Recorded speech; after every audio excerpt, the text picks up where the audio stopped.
Excelente tarde. Reciban un cordial saludo de parte de Ediciones Cuculcán.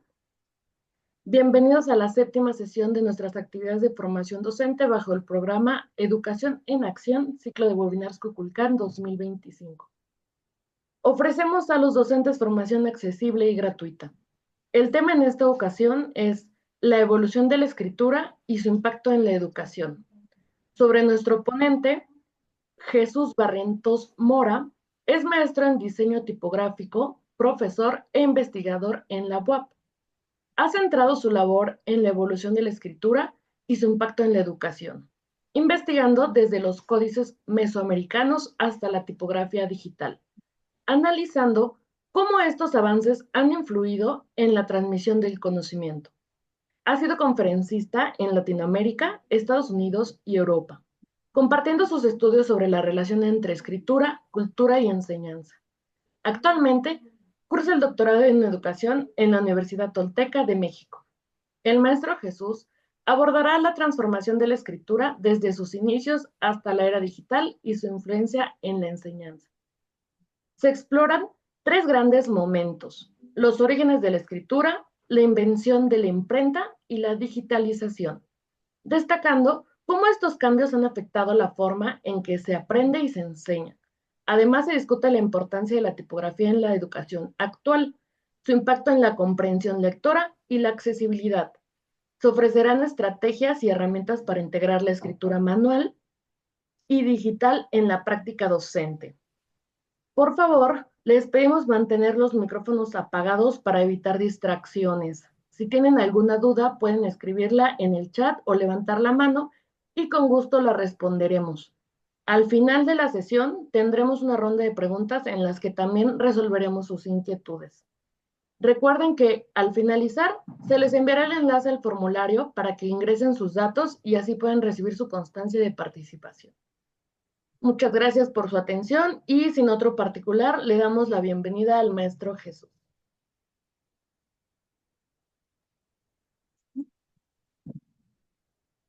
Hola, muy buenas tardes o noches. Ya nos agarra aquí la oscuridad. Eh, Voy a empezar a compartir mi pantalla. Me da mucho gusto pues, estar aquí con ustedes esta tarde. Y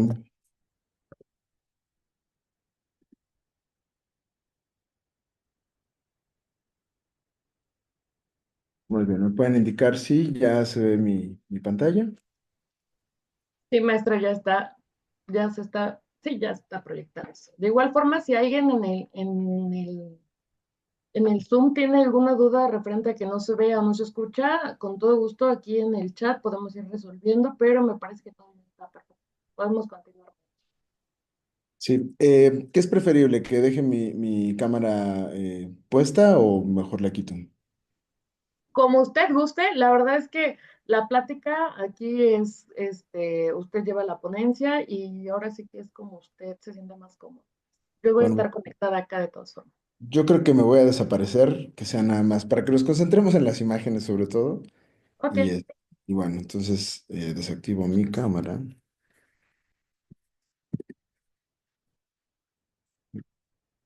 Un segundo. Ok. Muy bien, ahora sí. Pues bueno, pues buenas noches a todos. Gracias por estar aquí conectados. Eh, Esta tarde vamos a hablar de, sí, es mi tema, como ya lo mencionaba bien Paola, pues mi especialidad o mi área no área, más bien tendríamos que decir mi línea de investigación y de generación y aplicación del conocimiento. Pues es una cuestión a la que yo denomino las tecnologías para la comunicación escrita. Esta denominación no es, pues, fortuita, ¿no? Esto es, por supuesto, eh, muy a propósito. Como investigador, pues, sabemos que entidades como la CEP o CONACYT, pues,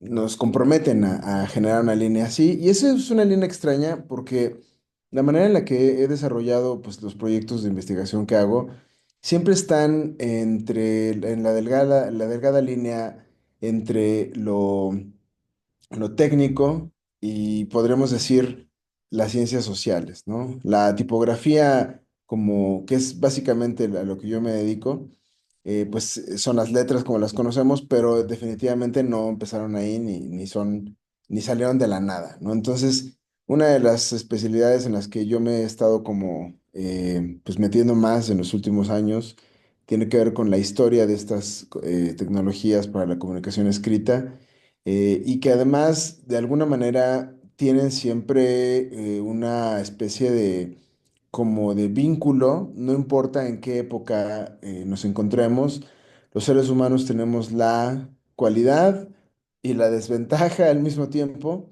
de que siempre pues recorremos los mismos ciclos, las mismas cosas, costumbres, necesidades, y justo las tecnologías para la comunicación escrita son prueba de esto, ¿no? Entonces, en ese sentido, pues esta tarde traigo algunas imágenes y material para abrir la discusión que tienen que ver con la, pues esto, ¿no? La evolución de la escritura y su impacto en la educación. Esta relación en realidad pues ha sido como muy larga, se ha documentado, pero una de las oportunidades interesantes con las que yo me he encontrado en mi trabajo es que eh, estos temas se estudian mucho, pero siempre se estudian como por diferentes lados, ¿no? Es decir, los filólogos lo estudian, los bibliotecólogos lo estudian, los sociólogos, los antropólogos, pero también los tipógrafos, los diseñadores, los industriales, inclusive pues los historiadores en sí, que vemos los objetos de escritura de maneras diferentes, ¿no? Entonces, esto me lleva a plantear la pregunta del día de hoy. Digamos que es la pregunta más importante de la tarde, que tiene que ver con el uso de estos instrumentos que finalmente eh, vamos a llamar artefactos textuales a todos estos objetos que llegan a tener texto. Y le llamamos artefacto porque no siempre son libros, ¿no? No siempre están hechos a mano, a veces hay intervención de una máquina, a veces existe el trabajo en colectivo, a veces es un esfuerzo individual, pero definitivamente todos están hechos mediante alguna intervención humana en la naturaleza, ¿no? Entonces, en ese sentido, el artefacto textual va a tener como dos momentos: el momento en el que es leído y en el que se escribe. Y entonces, la pregunta de la tarde es, no pensando en importancia, sino solamente en términos de reflexión, es qué pudo haber sido primero, la lectura o la escritura. Y definitivamente esta es una situación de huevo y gallina, ¿no? La gran duda, ¿qué fue primero, el huevo o la gallina? Eh, no es claro, ¿no? Porque definitivamente ambos tienen alguna especie de pertenencia, pues simbiótica, ¿no? En el sentido de que una de los dos tuvo que haber evolucionado, tuvo que haber venido de otro lado. De lo que tenemos pistas, pero no tenemos certezas absolutas, ¿no? En el caso de la gallina, por ejemplo, se sabe bien que tuvo que haber animales antes de la gallina doméstica como la conocemos, y que en ese sentido, pues seguramente ese otro animal que precedía a la gallina, pues seguro ponía huevos también, ¿no? Entonces, aquí mi intención es reflexionar con respecto a este proceso al que se le conoce como lectoescritura y verlo desde el punto de vista del desarrollo histórico como algo separado, porque definitivamente no leemos y escribimos igual o al mismo tiempo. Lo ideal es que si eres un buen lector, seas un buen escritor y viceversa, pero definitivamente no es ni lo común y tampoco es la regla, ¿no?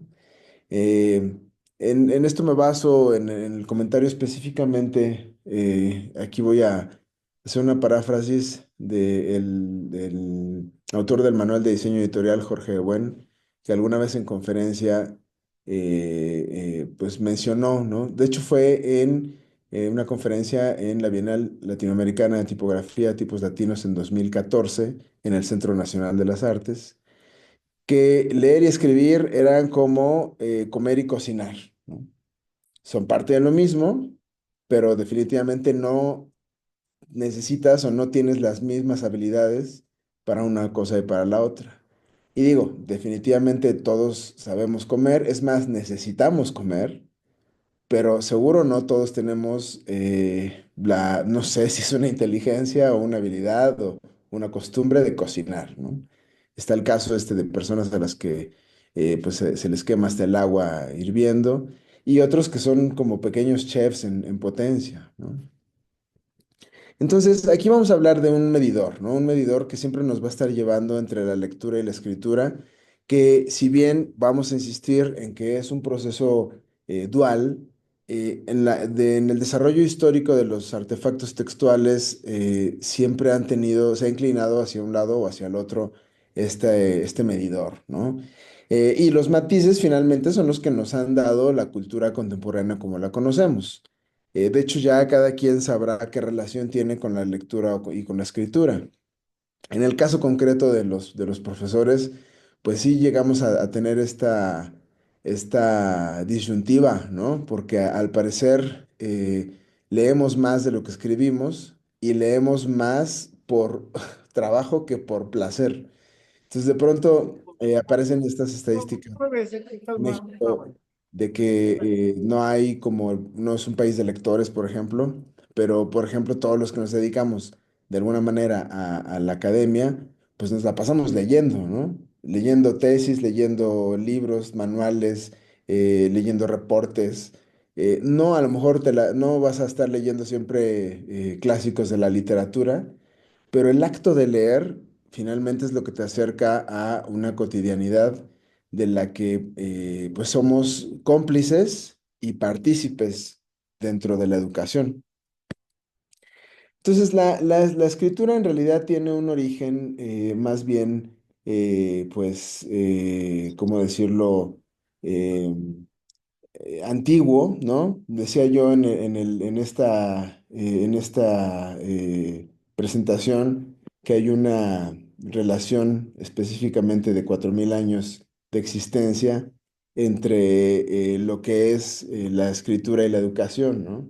Esto que vemos acá es el objeto, el artefacto más antiguo escrito de la historia y se llama tableta de Kish. Mide 11,3 por 8 centímetros, es decir, es poco más grande que una tarjeta de presentación y pertenece al periodo Uruk. Es escritura protocuneiforme y fue hecha entre el 3500 y el 2900 antes de Cristo. Está hecha en Irak. Y estas marcas, que fueron las primeras marcas, pues vamos a decirlo, mm, intencionales en un objeto, se convierten en el inicio de algo que se volvería mucho más complejo conforme va desarrollándose justamente la escritura, ¿no? Y esta misma, pues, nos lleva como a separar lo que son el texto escrito de el texto observable o observado, ¿no? Por supuesto, de una época muy similar, muy cercana, entre el 3200 y 2988, encontramos la paleta de Narmer, este emperador egipcio que unió el Alto y el Bajo Egipcio, es decir, entre Abidos y Asuán, o con la zona del Mediterráneo y el Cairo. De hecho, es considerado el fundador de la primera dinastía del Egipto antiguo y pues es una inscripción en donde aparece el emperador sometiendo a sus enemigos y uniendo estas dos partes de Egipto, ¿no? Ahí se ven los dos animales entrecruzando sus cuellos. Y este es el objeto escrito de jeroglífico definido más antiguo que existe. De hecho, en la parte superior pueden observar unos cuadros donde se ve una especie de copa y una forma aplanada, acostada, entre las dos cabezas de buey. eso es un cartucho de los primeros cartuchos que permitió eventualmente entender qué decían estas inscripciones, ¿no? Ahora, es interesante porque siempre que hablamos de jeroglíficos o de estos pictogramas, pues sabemos que estamos haciendo un acto de lectura, es decir, la interpretación es una forma de lectura. Pero lo malo de este tipo de lectura es que queda abierto por la ambigüedad que puede permitir la forma, ¿no? Y digo, como diseñador, yo no voy a excusarme en el sentido de que las imágenes sí pueden ser polisémicas y sí pueden representar diferentes cosas. Digo, a las obras de arte se les hacen justamente lecturas, aunque no sean objetos que tengan texto, ¿no? En ese sentido, los egipcios también fueron, pioneros, no solamente en la parte pictográfica, sino también en la parte escrita, ¿no? Esta escultura que vemos aquí es el famoso escriba sentado. Fue hecha entre 2480 y 2350 a.C. en el Antiguo Egipto. Se encuentra actualmente en el Museo del Louvre y mide unos 53 centímetros. En realidad es una escultura pequeña, no es de tamaño real. Pero lo interesante es que podemos ver el atuendo completo, que incluye un shenty, que es esa falda que tiene en las piernas. Como podrán ver, está cruzado de piernas y con las piernas está tensando la falda. Ese shenty era al mismo tiempo una falda y un escritorio. Y sobre el shanty tiene colocada en la mano un rollito de papiro. Y bueno, ya no se ve porque lo perdió, pero ahí en la manita tiene un hoyo donde aparentemente iría un cálamo, que era un pedazo de caña curado en la arena caliente para poder escribir, ¿no? Por supuesto, los escribas son una figura muy importante para el antiguo Egipto. Esta que vemos acá es la tumba de Juti-Emhat, que pertenece al siglo IV antes de Cristo, está en Abusir. De hecho, fue descubierta apenas el año pasado por investigadores de la Universidad Carolina de Praga, donde pues se da cuentas de la importancia de un escriba en la cultura egipcia. Es decir, la persona que sabe escribir, que sabe crear documentos, tiene un nivel igual e incluso superior al de los sacerdotes, porque los escribas eran parte de la vida política administrativa del Egipto, ¿no? Cabe también mencionar que en Egipto existían escribas mujeres. Una de las más famosas es Iretrau, que es una escriba del siglo VI antes de Cristo, que dio capacitación a otras mujeres escribas en la administración de la dinastía XXVI y que además, pues, tenían esta costumbre de generar escuelas de escritura, no como algo, ¿cómo decirlo? No porque fuera tu derecho de la educación, sino porque era literalmente un oficio, ¿no? El oficio de la escribanía. Y bueno, por supuesto, los egipcios pues fueron especialistas en trabajar con papiro. Este material que es la pulpa de los carrizos que salen de esta planta que se llama papiro, se va aplanando con una piedra hasta que se le va dando la forma. De hecho, en México tenemos algo muy similar, que es el papel amate, y curiosamente desarrollados completamente lejos en el tiempo y en el espacio, pero con una lógica muy similar. Va a haber muchos paralelismos, y de hecho de eso vamos a hablar un poco, entre lo que sucedía en lo que se conoce como Mesopotamia, o la región mesopotámica, y la mesoamericana. Es como interesante que se pueden considerar como las dos cunas culturales o los dos faros culturales del mundo. China, por supuesto, pero eso se cuece aparte, es una cosa completamente distinta. Y bueno, en ese sentido, el papiro pues ofrecía flexibilidad, y eso también permitió que los dibujos de los pictogramas tuvieran que hacerse más sintetizados, porque no podían estarle dando tanta figura o tanto cuidado a la figura. Entonces tuvo que empezar a haber un proceso de economización en las formas, en los trazos. Este que vemos aquí es, de hecho, lo que se considera como el primer antecedente del griego, ¿no? Es la tablilla llamada Lineal B, que fue hecha entre 1450 y 1200 a.C. fue encontrado en Micenas.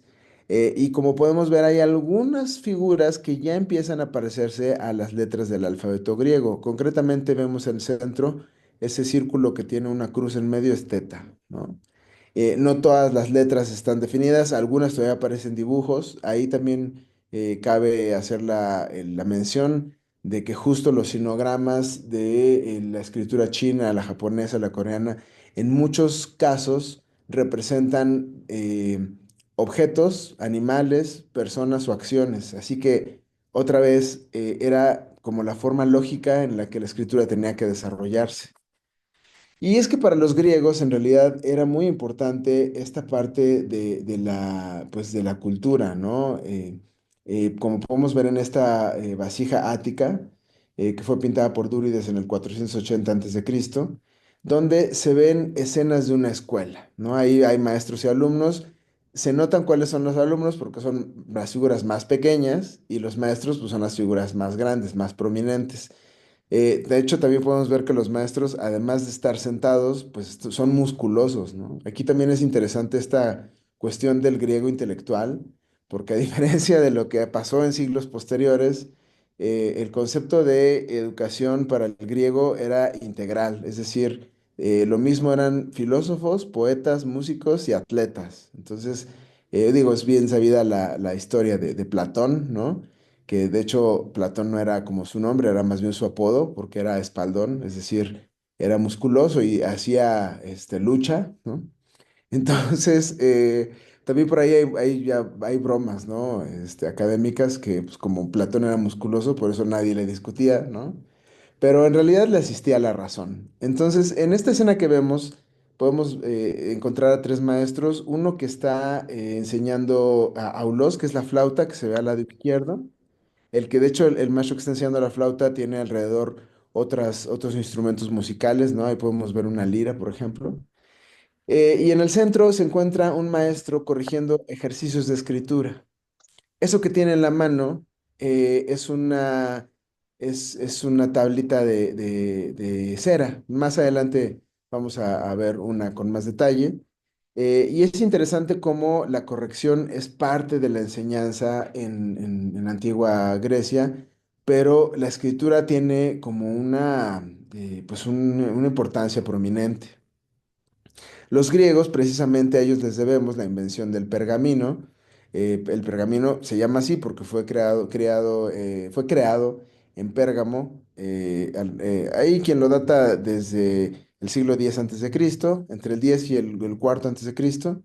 Pérgamo se encuentra en lo que actualmente sería Turquía, en realidad, pero pues en esa época era Grecia antigua. Y el pergamino permite mucha flexibilidad para la escritura y sobre todo duración, que con eso empieza a reemplazar poco a poco el papiro, porque habría que recordar que acercándonos al año cero, pues estas tres grandes culturas que dominaban el Mediterráneo, que era Egipto, Grecia y la naciente Roma, compartían tecnología, productos, insumos y entre ellos pues las estrategias de documentación. Y en este caso, pues el papiro era como el estándar hasta que los griegos empezaron a producir pergaminos. Ahí podemos ver un pergamino tensado. De hecho, la cuestión es estirar la piel, normalmente es piel de oveja, ¿no? Y se estira y se va aplanando, se va raspando, se va estirando lo más que se pueda hasta lograr pues filas un filamento muy delgado, ¿no? De hecho, este tipo de trabajo artesanal se hace actualmente en todas partes del mundo. En México es posible conseguir pergamino de buena calidad y se utiliza actualmente pues para caligrafía, ¿no? Pues, regularmente se usan para, no sé, diplomas de una persona importante o una conmemoración de algún evento, ¿no? Hace por lo menos unos 50 o tal vez 100 años era lo común cuando se entregaban los títulos universitarios o en la normal o en Chapingo, venían hechos así, en papiro, perdón, en pergamino y totalmente hechos a mano. Eso pues ya ha cambiado mucho, ¿no? Ahora estamos hasta acostumbrados a tener diplomas digitales, Y digo, no está mal, es una característica de nuestro tiempo, pero pues es el cambio tecnológico, ¿no? El papiro tenía el problema que con el tiempo se iba resquebrajando, se secaba y se rompía, cosa que el pergamino pues logró solventar muy bien. Los pergaminos además tenían una ventaja, podían unirse en filacteria, es decir, varios parches de pergamino se podían coser por la parte final hasta hacer un rollo largo. Existen rollos, libros enrollados, que pueden llegar a medir hasta 8 metros de largo por 40 centímetros de alto. Es decir, literalmente, pues es mucho, mucho espacio, ¿no? ¿Cómo funcionan los pergaminos? Pues se van enrollando y desenrollando, ¿no? Esta es la tableta que decía yo hace rato. Es un díptico con estilete y espátula, pero también es conocido como tableta y stylus. De hecho, a mí me gusta mucho esta imagen porque si nos ponemos, usamos, de hecho, ni siquiera necesitamos tanta imaginación. Es exactamente la misma configuración que tiene una tablet o un iPad con su plumita, ¿no? Y que curiosamente a la pluma también le decimos stylus, así se llaman las plumas de los dispositivos digitales. Esta era una tabla de madera cubierta de cera de abeja y servía para practicar escritura. Entonces, con la punta del stylus o estilete se escribía y con la parte de extrema del otro lado se usaba la espátula para rasparla y dejarla en el sol para que se quedara en blanco de nuevo.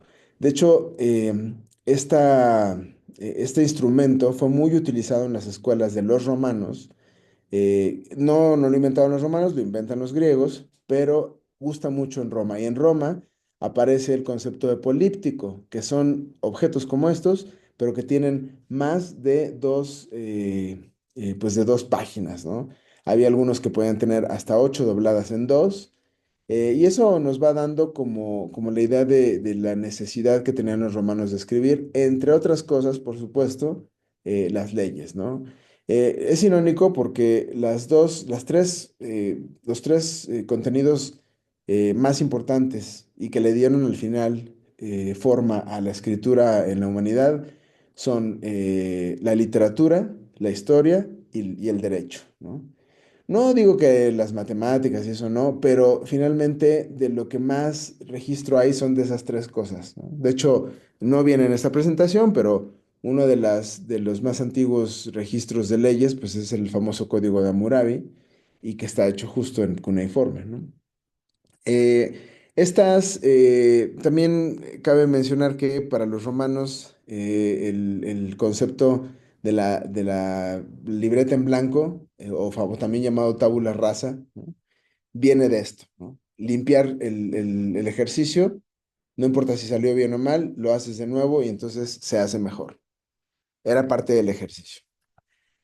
Para el siglo primero antes de Cristo, los romanos desarrollan esto que se llama códex, que es básicamente pergamino cortado en pliegos que se doblan y se cosen por la mitad para conseguir una forma muy parecida justo a la del díptico, pero ahora es un díptico de páginas. Y con el códex se conforma la configuración pues más o menos contemporánea de lo que entendemos por libro, ¿no? Normalmente los libros de los romanos justo contenían leyes, pero en otras cuestiones, eh, pues permite poder transportar y conservar mejor el texto, ¿no? Tal vez la pequeña ironía histórica es que los libros romanos duraron poco porque para lo que más se usaron eventualmente pues fue para el Evangelio, ¿no? Recordemos que en el siglo tercero el Imperio Romano se convierte al cristianismo y esto le va a dar el auge superior al libro como lo conocemos. La escritura ahora es necesaria para pues esparcir la palabra de Dios, ¿no? Del Nuevo Testamento. De hecho, tiene todo un problema Roma porque se unifica mediante el cristianismo, pero al mismo tiempo aparece la necesidad de que la gente conozca por qué son cristianos, ¿no? Es como de pronto un día despertaron y Constantino volvió a todo el mundo cristiano y la gente no sabía ni qué era eso. Entonces se hizo necesaria la reproducción del Evangelio. Esto que vemos acá es el Evangelio de Kells, o también conocido como el Evangelio de San Columba. Es irlandés, fue hecho por monjes copistas irlandeses en el año 800 aproximadamente, unos 20 años antes, 20 años después. Es conocido como uno de los evangelarios más hermosos del mundo. Son 4 tomos, uno por cada evangelio, y están así totalmente decorados. La Edad Media en realidad subsiste gracias a esta tradición caligráfica. Habría que mencionar en términos de lo monástico a San Benito de Nurcia, que tal vez lo conozcan por ahí porque es muy popular en unas monedas que de pronto todo el mundo anda trayendo como llavero o en pulseritas, o lo he visto incluso en stickers pegados a la parte de atrás de automóviles, que es una moneda con una cruz y letras alrededor. Es la moneda de San Benito. San Benito fue un fundador de monasterios de copistas medievales. Él es del siglo IV. Y bueno, no se trata acá de discutir cuestiones religiosas o católicas, pero sí creo en el sentido del milagro, que es un verdadero milagro que una persona se dedicara a fundar monasterios para enseñar caligrafía, o sea, escritura, en tiempos tan remotos como el siglo IV, ¿no? El más famoso de él, de sus monasterios, fue el de Monte Cassino en Italia, que por cierto es el que da la ocasión a la famosa novela de Humberto Eco, de El nombre de la rosa, ¿no? Entonces todo esto es real. Esta cuestión de reproducir la Biblia va más allá de las leyes de la historia y de la literatura, porque el texto sagrado es una cosa distinta, ¿sí?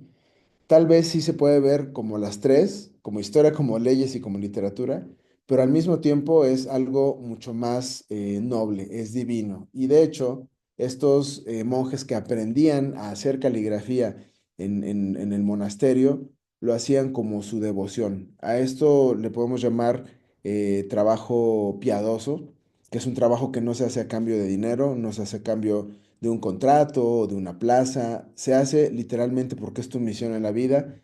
Estoy hablando, claro, del siglo, entre el siglo octavo y el siglo doceavo, es la plena Edad Media, en donde pues el destino de las personas pues estaba relacionado con lo que hacías, lo que tú hacías y era lo que tú eras. Pero ese concepto de códice, de pronto en México lo tenemos muy pegado hacia otro concepto. Es decir, cuando alguien te dice códice, no piensas en esto, ¿no? En un códice rústico con letra romana, sin espacios. Ni tampoco piensas en un evangelio medieval irlandés. Normalmente cuando decimos códices pensamos en algo como esto, ¿no? Esto es llamado un códice mixto o códice virreinal, también llamado códice colonial, aunque ya en ciertas corrientes no está muy bien recibido el concepto de colonial, es preferible virreinal. Y este es un códice que se llama Tonalámatl o códice Oban, porque quien lo encontró pues, fue un francés, ¿no? Y es la explicación de la historia de México, de la Ciudad de México, antes de la fundación y después de la conquista, ¿no? Es interesante porque aquí podemos ver coexistir el dibujo del estilo prehispánico, de los libros prehispánicos, y la caligrafía del Renacimiento. Eso que vemos ahí es una gótica flamenca, pues justo acompañada de pues estos como personajes interesantes, podemos ver por ahí un conejo, podemos también ver una casa, ¿no? De hecho ahí literalmente son nombres, ¿no? Tres casa, cuatro conejo. Y más o menos podemos entender algunas palabras por ahí, dice Veracruz, ¿no? También está interesante cómo están dibujados los personajes españoles que tienen ahí un gorro como de pitufo. Una cosa muy interesante. De hecho, hablar solo de códices prehispánicos, renacentistas y los mixtos nos daría tema completito para otra ocasión. Entonces, en este caso, pues resulta que nuestro medidor empieza a irse más hacia la escritura, porque nos damos cuenta que entonces la escritura ya no nada más sirve para tener el registro de la historia, que eso no es poca cosa, pero empieza a convertirse en una especie de necesidad interesante, ¿no? Porque finalmente deriva en muchas otras cuestiones que no se acaban solo con el puro hecho de leer, ¿no? Es decir, conforme va avanzando la historia, empiezan a aparecer más necesidades de escribir de las personas. Y entonces, ahí justo quiero hacer como una pequeña, pues no es una pausa, más bien es una reflexión con respecto al fenómeno que sucedió justo en el proceso de conquista de Mesoamérica, ¿no? A mí no me gusta mucho hablar en términos de conquista de México porque finalmente los europeos que llegan a Mesoamérica no llegan a México, llegan a regiones con nombres completamente distintos, llegan a la Anáhuac, al Totonacapan, llegan al Mayab, etcétera. Y no eran españoles, ¿no? Porque llegaron tanto españoles como franceses, italianos, belgas, los monjes nada menos, pues cada orden en realidad venía de un país diferente. Entonces, a mí me parece como fascinante esta, más allá de la leyenda negra y de lo que ya hemos escuchado hablar durante siglos literalmente sobre el conflicto de aztecas y españoles, era algo un poquito más complejo que eso, ¿no? Yo puedo imaginar a estos monjes franciscanos italianos. Se sabe bien que en Italia es el país en donde más dialectos de un mismo idioma se hablan. Nada menos aquí en Puebla, pues tenemos la colonia veneciana de Chipilo. Eh, entonces, me parece como muy interesante pensar en un monje italiano junto con un monje belga que hablan latín y tratan de enseñarle, bueno, más bien no hablan, más bien leen y escriben en latín porque en eso se tiene que escribir el evangelio y se lo tratan de enseñar a un morador del Tajín que habla totonaco, pero trae a su traductor que es náhuatl porque es del centro de México y se tienen que poner de acuerdo todos para entender la vida de Cristo, ¿no? O sea, fácil no suena y el proceso, más que de culturación o de colonización o lo que sea, me parece interesante pensar en el proceso de intercambio educativo porque finalmente, justo como Bernardino de Sahagún lo registró completo, y otros, no fue el único, por supuesto, también tenemos a Pedro de Gante, por ejemplo. eh, Ellos vinieron a enseñar y también vinieron a aprender. Y ese fenómeno solo se pudo dar en Mesoamérica gracias a la existencia de los escribas, que es lo que tenía en común el mesoamericano con el europeo medieval, que durante los últimos 1000 años en Europa había tenido esta importancia el escriba que hacía la palabra de Cristo, que antes hizo las leyes de los romanos, que antes hizo la filosofía de los griegos, que antes hizo la cosmogonía de los egipcios. Ahora la trae a América y se encuentra con la figura del tlacuilo. El tlacuilo en náhuatl, para los mixtecos, el Taehuicitacu, que literalmente su nombre es aquel que escribe pintando. Y la pintura tiene pues un fenómeno de lectura que no necesariamente es accesible a todos los demás. Es decir, había una estructura también en Mesoamérica similar a la de Europa, no era para todos la escritura. Pero bueno, volviéndonos un poco a Europa, pues es momento de hablar de probablemente el documento más importante para la historia de la humanidad. Fíjense que hemos estado viendo varios objetos muy importantes, pero esto es para Marshall McLuhan eh, el objeto que transformó al ser humano en su composición mental.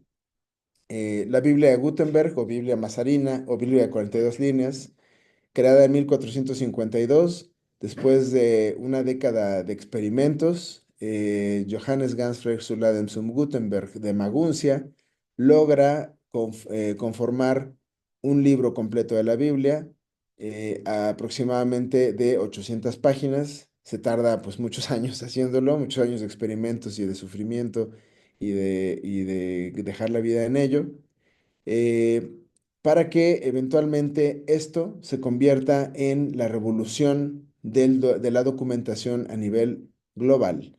Porque a partir de la imprenta mejora exponencialmente la manera en la que se transporta, se conserva, se implementa y se enseña la escritura, el pensamiento humano. Probablemente lo único más importante que la Biblia de Gutenberg sea justo la invención de la escritura 3000 años atrás, ¿no? Entonces, en ese sentido, bueno, por supuesto que no fue como inmediato, no es como que Gutenberg inventó la imprenta y ya todo el mundo empezó a leer y a escribir, pero abrió la puerta a que la escritura y por supuesto la lectura fueran una necesidad en la educación de las personas. Se fue democratizando, digo, tomó medio milenio para llegar al siglo XX, pero finalmente eso permitió que se convirtiera prácticamente en un derecho, ¿no? El derecho a la educación.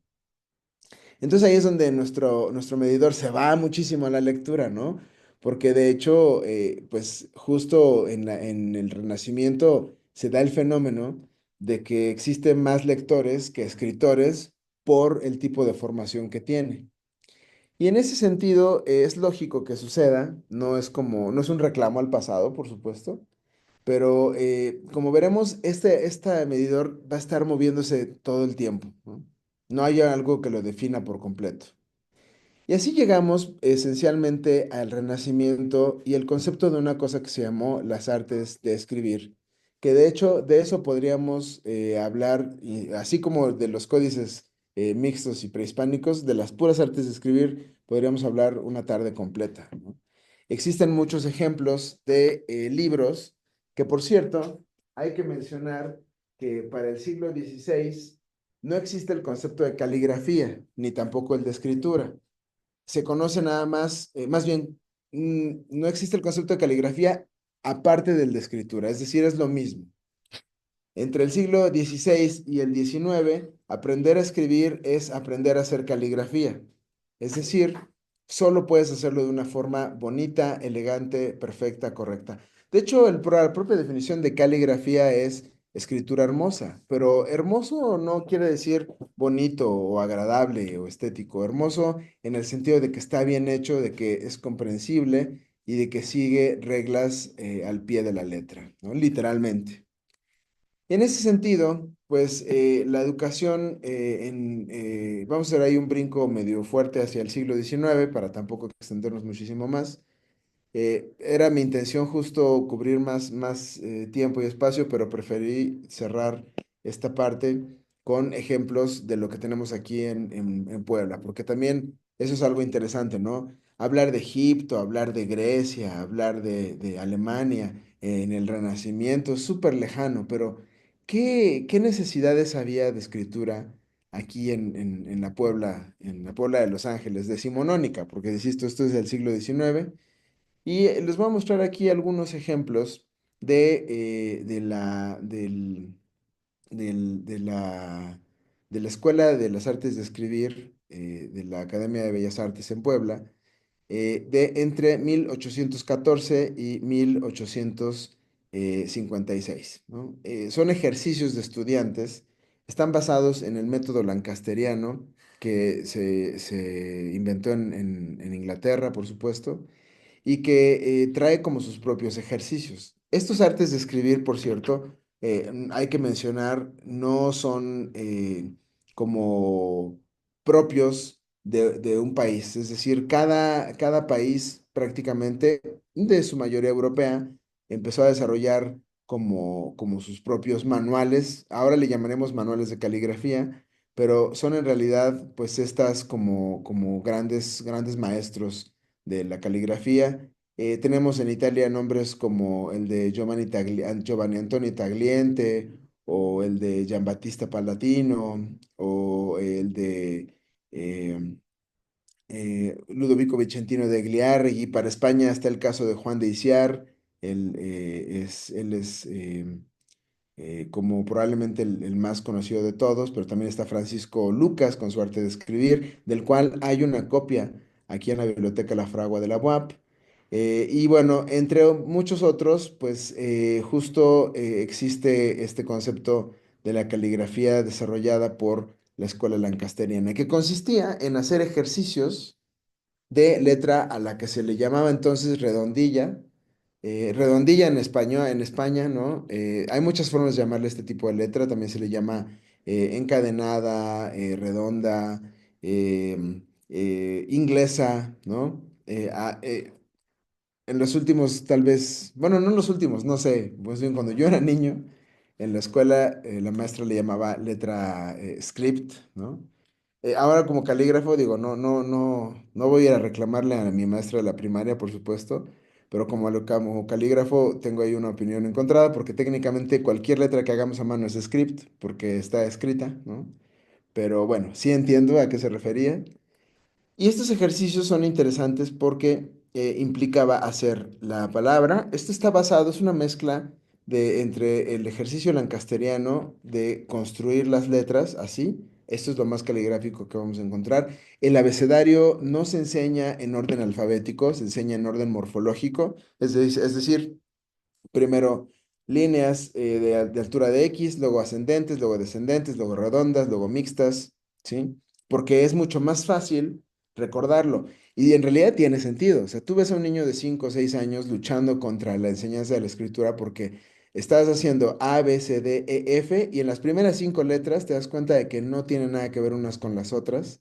Y para colmo te enfrentas al mismo tiempo al fenómeno de que la letra no suena como se llama, ¿no? En español no tenemos tanto ese problema. No imagino, compadezco a los maestros y a los niños de habla inglesa, ¿no? Eso sí están peor. Entonces, esta construcción consistía también en apropiarse de tu ejercicio. Como verán ahí, está el ejercicio y hasta abajo dice, le escribió José M, ¿no? Y todos traen su nombre. Y lo más interesante de esto es cómo trae estas recomendaciones, ¿no? El pecho es de separar de la mesa al escribir, el brazo izquierdo AD y siguen más cosas, ¿no? La escribió Carlos Rossetti. Ojo, estamos hablando de que estos son ejercicios de 1817. Todavía no llegaba ni la noticia de la Guerra de Independencia a Puebla. Bueno, sí, ya había llegado, pero todavía no era independiente Puebla. Aún estábamos echándole porras a Fernando VII y estos estaban enseñando esto, ¿no? La Junta de la Caridad era quien se hacía cargo de la escuela de escribir de la Academia de Bellas Artes en Puebla. Y era literalmente un trabajo que sí era piadoso, pero también era cívico. De hecho, el sílabus de esta academia incluía cosas, por supuesto, como aritmética, gramática. Dentro de la gramática viene la escritura o la caligrafía, que son prácticamente lo mismo. eh, Derecho civil, es decir, leyes básicas para ser buen ciudadano. Es una cosa muy interesante el sílabus de la educación. Y a diferencia de lo que se puede pensar, vean este qué bonito, es un stencil picado para poder seguir la forma.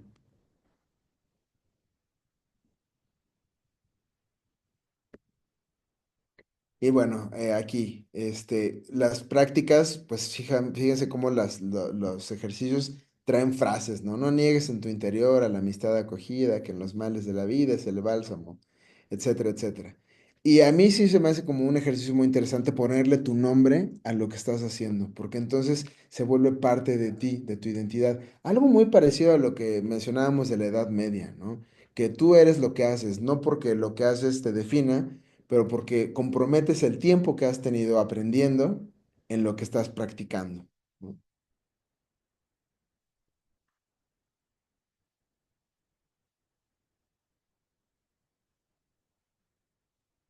Por cierto, en España a la caligrafía en esta época se le conoce como pendolismo, porque a la pluma también se le llama péndola que es un tipo de pluma de ave específica que ya no se usa. Ahora las plumillas a partir del siglo XIX son justamente de metal y a partir de los años 60 del siglo XX pues usamos todos bolígrafo, ¿no? El famoso Bic. pero seguro habrá quien recuerde o ha tenido esa experiencia de utilizar aún una pluma bífida o una pluma fuente. Lo recomiendo, la experiencia de escribir es muy buena porque la tinta es tan densa y sale tan fuerte que si te equivocas el error se ve espantoso, pero si lo haces bien, se ve muy bien. Y bueno, este me gusta mucho porque es un ejercicio que encontré atrás de una de las hojas. De hecho, no sé si se puede ver ahí junto al Napoleoncito que está dibujado ahí sobre el caballito. Del lado izquierdo se ve como hay unas letras del otro lado de la hoja. O sea, este es un ejercicio de un muchacho de mediados del siglo XIX que evidentemente se aburrió de hacer caligrafía y se puso a dibujar, ¿no? O sea, lo mismo que hacen los estudiantes hoy y que hicimos nosotros hace 30 años lo hacían hace 150, ¿no?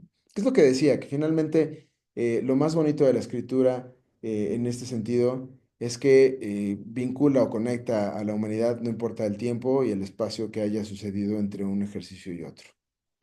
Y bueno, aquí evidentemente mi marcador nos va a dejar en escritura, porque esa va a ser como mi gran recomendación, ya sea para la educación o para la práctica cotidiana, escribamos a mano, escribamos aún en tableta, no importa si es iPad, no importa si es con tu teléfono, hay que seguir escribiendo siempre, porque en la escritura nos encontramos a nosotros mismos, es una charla con los pensamientos que tienes y es necesario estar en contacto con eso. Pues eso es todo de mi parte. Muchas gracias. Perfecto, maestro Jesús, pues muchísimas gracias. Es momento de que si alguno tiene alguna duda, si alguno pues quiere retomar algo que se vio durante la ponencia, con todo gusto a través del chat podemos ir leyéndolos, o igual si gustan tomar el micrófono, adelante. Y pues mientras les recuerdo a todos los presentes que en un momento más les voy a compartir la liga para que puedan pues ingresar sus datos y así obtengan su constancia digital por participar en este webinar. La verdad es que yo siempre lo he dicho, se aprende algo nuevo todos los días y esta no fue la excepción. Uno se imagina, ¿no? Que a lo mejor ya tiene conocimiento sobre algunos temas, pero sí te sorprende bastante. Y regresando un poquito a los códices, yo sí me acuerdo que en mis clases de historia de secundaria, o si no es que fue prepa, hubo una actividad con un códice y precisamente usábamos como el papel que era similar al pergamino, pero uno tiene la noción de que un códice eran estos con dibujos, no precisamente palabras, ¿no? Texto. Pero pues puede ser a lo mejor hasta una actividad que los profesores pueden incorporar aquí con los alumnos para que pues se llenen, ¿no? De esta parte de la historia. Sí, sí, claro. Es que, de hecho, finalmente, pues, todos los conceptos que de pronto manejamos en estos artefactos de texto, pues tienen muchos usos, ¿no? Y además es interesante cómo hay ciertas actividades que de pronto hacemos tanto como parte de una currícula, como algo más personal, por ejemplo, como los diarios, ¿no? Hay personas que les gusta llevar bitácoras o diarios cuando viajan en su cotidiano, cuando están haciendo, no sé, su agenda, y todas son acciones textuales que pues se han hecho desde el inicio de la escritura, ¿no? Como que para eso es. Ok, sí. Y bueno, es que en general a nosotros nos gustaría saber, pues, qué actividades, ¿no? Podrían los profesores implementar, como por ejemplo, esta parte que nos dijiste al final de que lo intentemos escribir con la pluma, a mí se me hizo que sí tengo que hacerlo en algún momento porque es la experiencia, ¿no? Meramente, que los docentes hagan una actividad totalmente dinámica con sus alumnos y consigan como esta parte, no sé si sean plumas de animales o ya hay artificiales, porque bueno, también hay que cuidar a los animalitos, pero pues sí, algo que pues sea similar, pero que se viva la experiencia, porque sí llama totalmente la atención. Yo lo voy a hacer en cuanto pueda, pero sí sería como también una práctica, ¿no? Para que los docentes la impartan con sus alumnos y sea complementaria, pues prácticamente a lo que viene siendo este tema, que es la lectura junto con la escritura. Y qué padre que tiene una pluma que nos va a enseñar. Sí, sí, sí. De hecho, pues sí, las plumas de ave se siguen utilizando. En México casi no. Sí se pueden conseguir, pero son algo más como de importación. De hecho, se pueden hacer las plumas. Ah, ok. Eh, las mejores plumas son las de ganso, ¿no? Oh, Si por ahí alguien tiene por ahí un ganso. un Las- ganso. la parte De más, las que se le caigan, dice. y sobre todo de la cola, la parte más atrás, donde esté la pluma más larga, esas son las mejores. Se tienen que dejar en el sol, pues hasta que se pongan duras y luego se le hace una serie de cortes. Pero regularmente sí, usamos plumillas, ¿no? De metal. En el siglo XIX, quienes fueron pioneros en esto fueron los ingleses. En Birmingham produjeron mucho estas plumillas famosas de metal que ahora conocemos como las Speedball, ¿no? Speedball, de hecho, es una marca norteamericana y son las más fáciles de conseguir. Mm, Pero de pronto también es buena idea echarse una vuelta a los sapos, ahí de pronto tienen como plumillas bonitas y buenas. Y bueno, definitivamente las plumas fuente, las estilográficas, las que son de cartucho, hay una gama pues muy fácil de utilizar.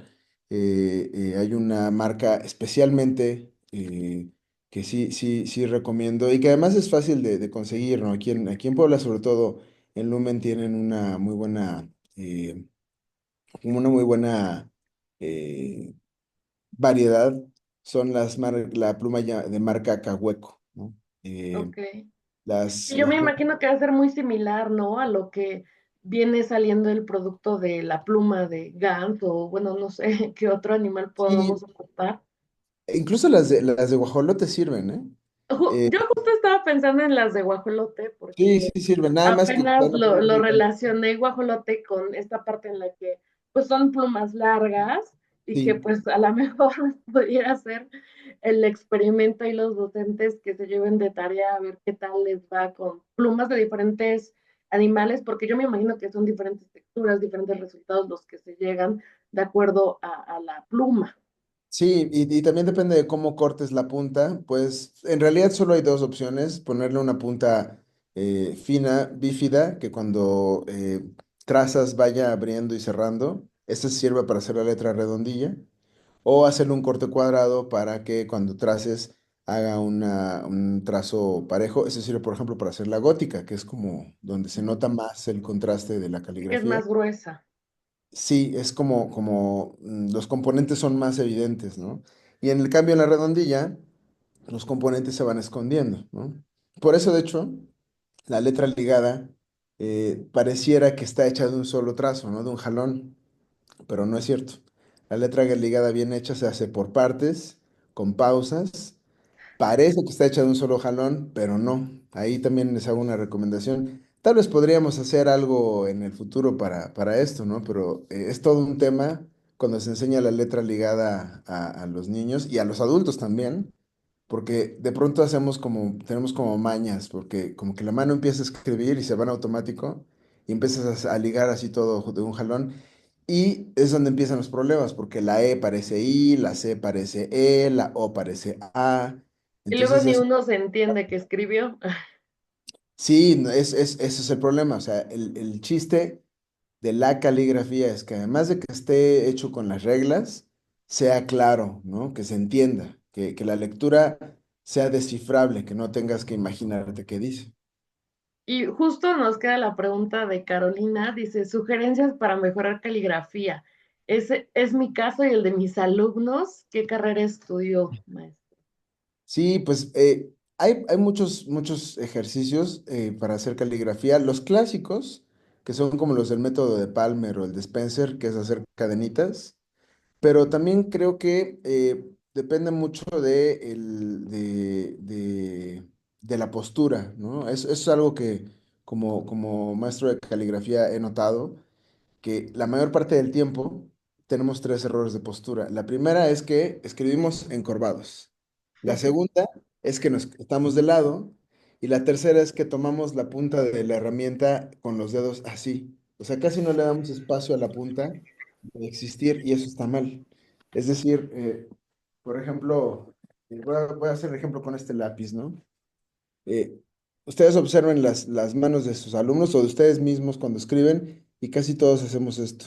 Y lo correcto sería que la punta esté por lo menos alejada, Ah, más lejos, ¿no? ojalá No eje tan de en la la letra. puntita. Ajá. Sí, porque cuando estamos en la punta ni vemos qué escribimos.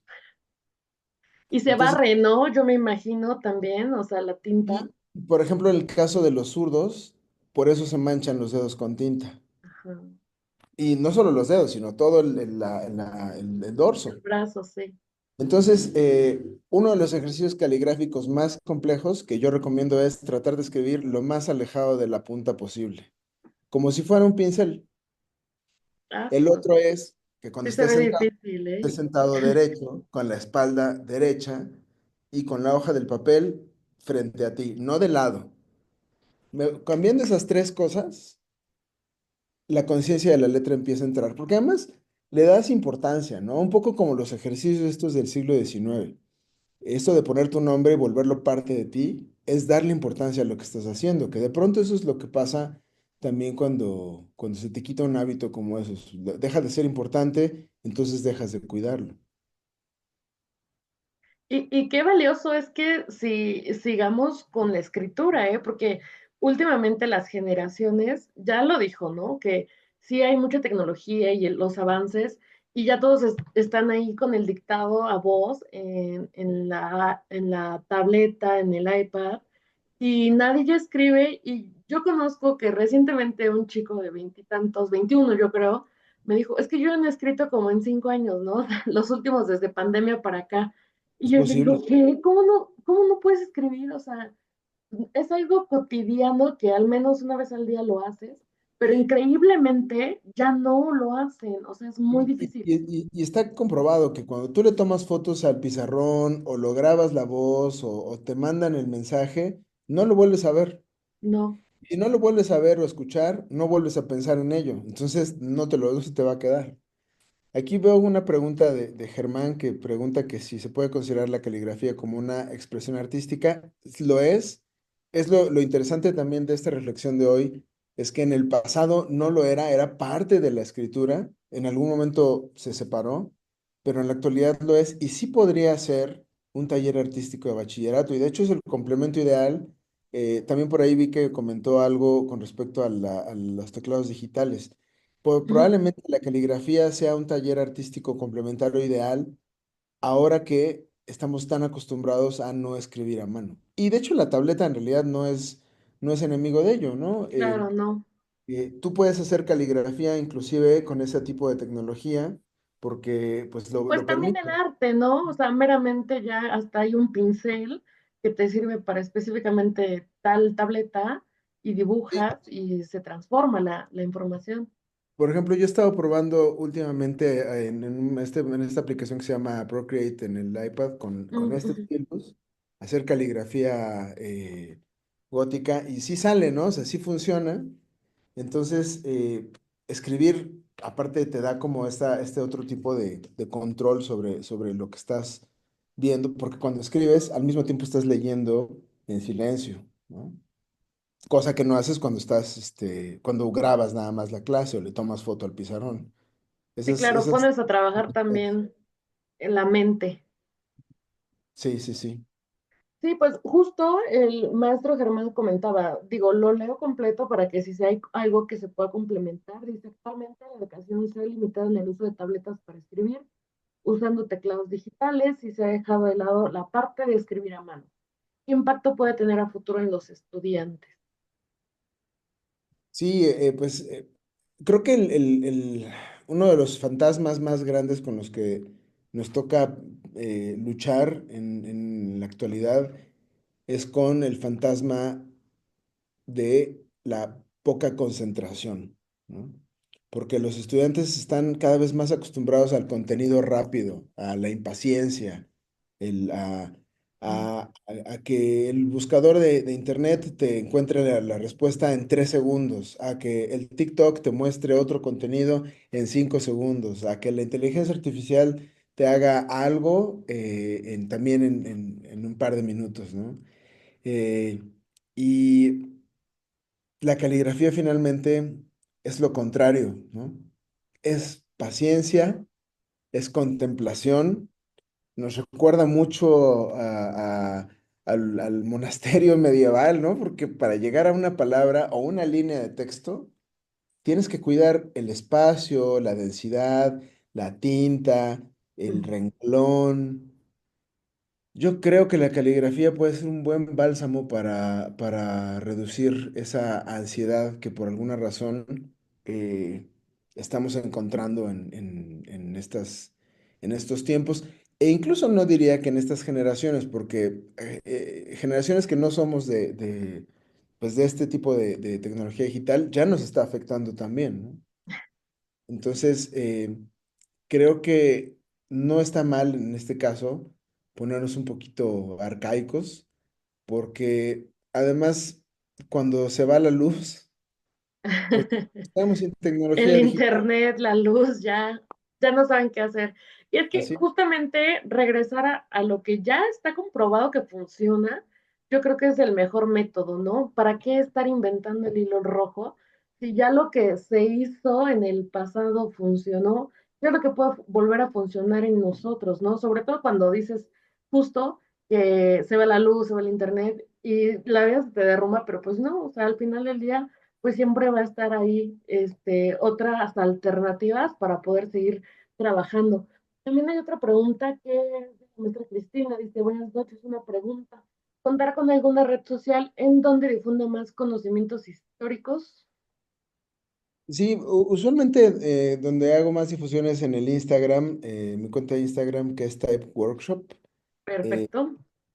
Digo, de pronto ahí en un futuro pondré un Linktree para que salgan más cosas. Uso Twitter también, aunque no lo uso tanto para estas cuestiones. Tengo por ahí un canal de YouTube también con algunos tutoriales de caligrafía. En YouTube aparece como Talavera Type Foundry, lo voy a poner acá. Aquí con una apología de por qué vienen las cosas en inglés. Mi actividad como diseñador, por ahí preguntaban que yo que estudié, yo soy diseñador gráfico, soy egresado de la UAP y soy diseñador tipográfico del Centro de Estudios Gestalt y también de la Universidad de Reading. Mi especialidad es diseñar tipografía. Entonces, en ese mercado, pues es un mercado como muy global, entonces las cosas regularmente están así. Pero, pues dentro de mi proyecto tipográfico he hecho mucha investigación de caligrafía. De hecho, les recomiendo que si me siguen en Instagram, le echen un ojo a la investigación que he estado haciendo los últimos 3 años que tiene que ver con góticas, letras góticas de Puebla, porque pues resulta que tenemos un chorro de gótica por todos lados y es muy interesante y lo he estado documentando, que eso también es importante, no solo ver las cosas, sino también irlas guardando, puede ser importante, ¿no? Muy bien, perfecto. Todavía tenemos una pregunta más. Bueno, ya el maestro compartió en el chat su Instagram para que también quien guste ahí puede tener la información. Y la maestra Gabriela pregunta, ¿qué actividades se podrían realizar con caligrafía en monumentos, sobre todo en lo que respecta a visitas a otras ciudades o lugares? Bueno, usualmente los monumentos, las esculturas, los sitios importantes suelen tener como un rótulo, ¿no? Eh, lo más común es que esté grabado en piedra con epigrafía y de pronto justo una parte similar a lo que estoy haciendo en mi investigación es pues recoger estos modelos y empezar a imitarlos, ¿no? Entonces, de hecho, es una de las cosas que a mí más me gusta cuando yo voy a ir a salir de Puebla, ir a cualquier lugar, no importa si es cercano o lejano, me gusta ver yo le llamo a esto eh, eh, ambiente caligráfico, ¿no? Es decir, ver qué tipo de letras hay, porque además sí se nota, ¿no? Como los letreros o por ejemplo, los monumentos o los anuncios cambian entre un lugar y otro, a veces entre un país y otro también, pues es como interesante. Yo tengo muchas fotos de letras en mi teléfono y en cámaras y tengo carpetas ahí todas sin ordenar de fotos y fotos de letras, pero pues es una buena actividad de pronto. eh, Te permite conocer un poco más de por qué estás acostumbrado a ver lo que ves, ¿no? Y de alguna manera eso ha de afectar nuestra forma de pensar. Sí, claro. Tenemos otra pregunta, dice, a mí me dieron taller de caligrafía en la escuela, pero sigo escribiendo mal. ¿Algún otro? Y yo me imagino que aquí se escribió mal.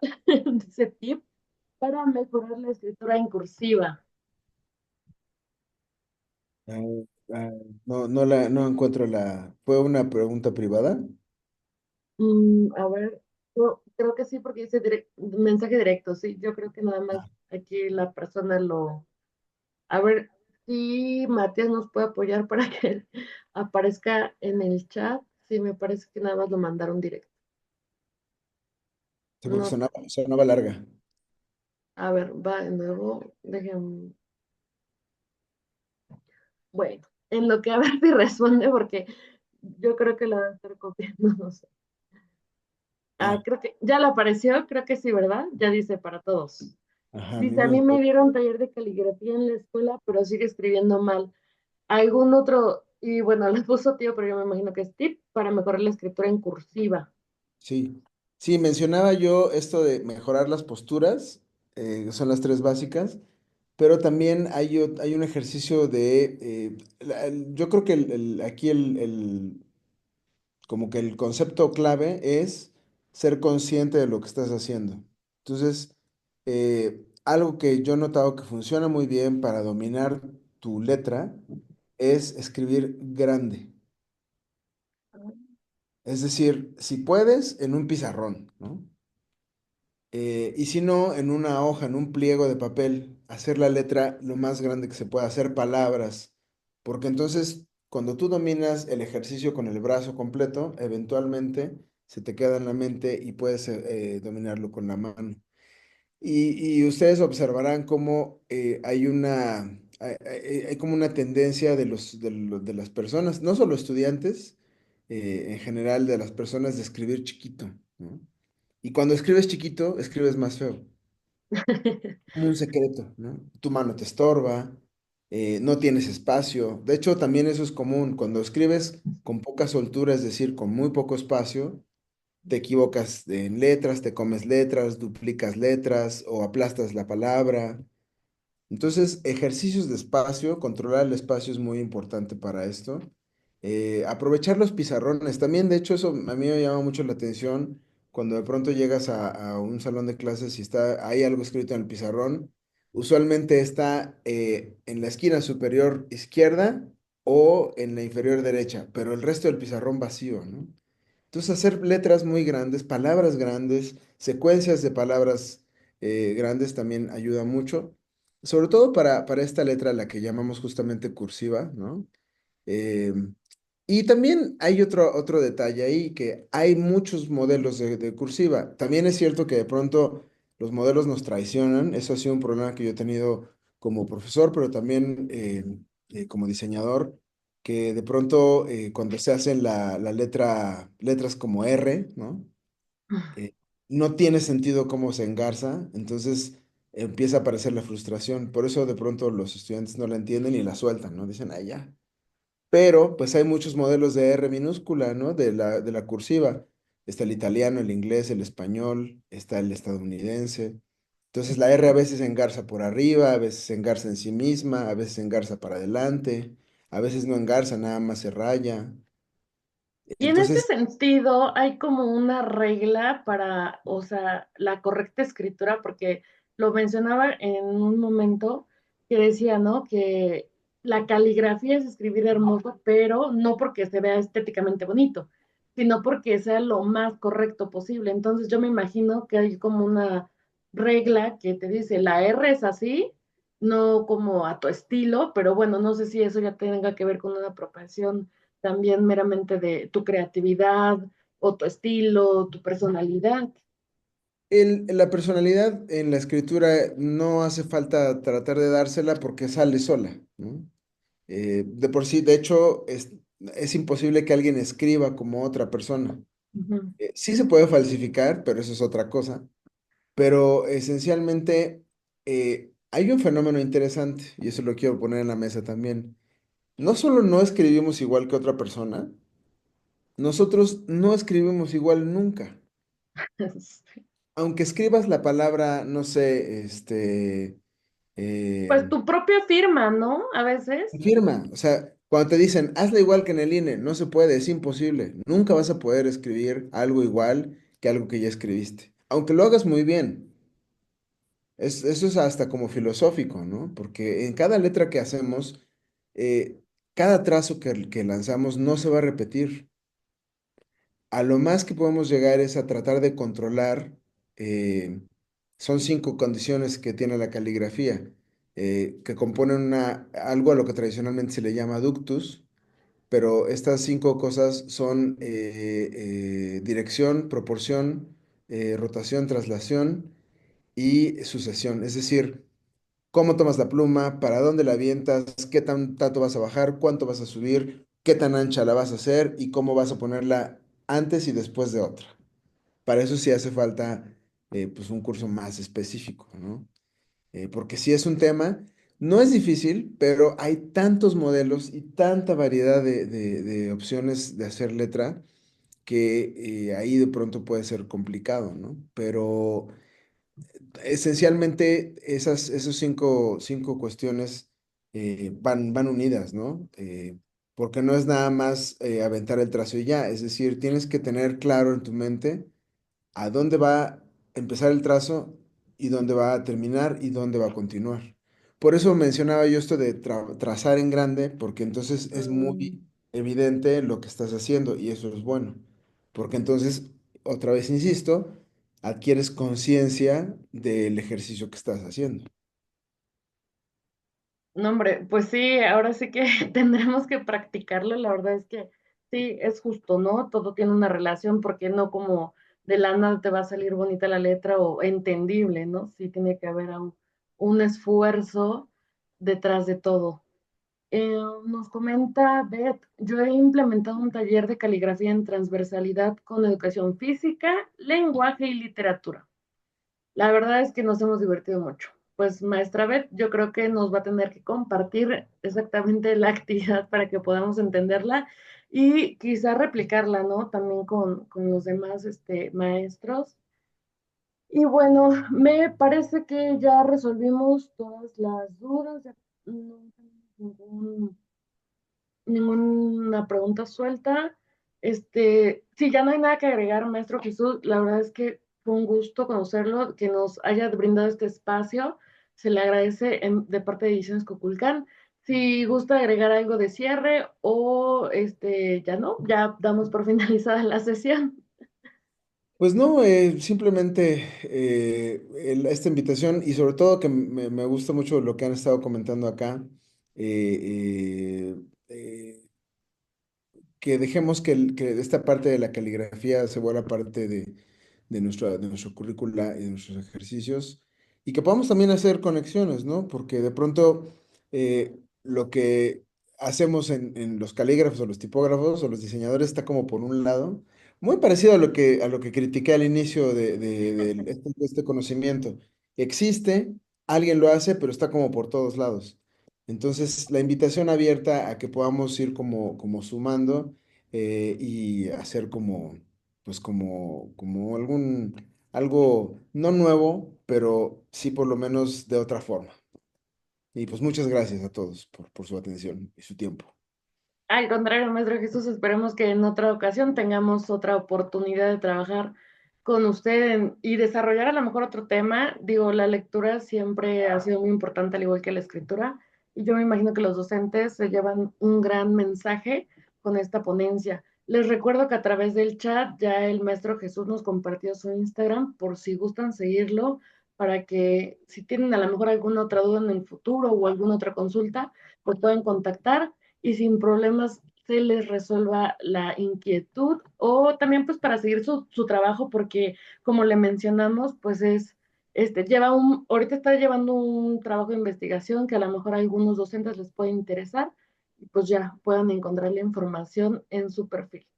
Muchísimas gracias a todos los que se conectaron. Agradecemos a todos sus comentarios. Muchísimas gracias por haber participado. Les dejo el link del formulario.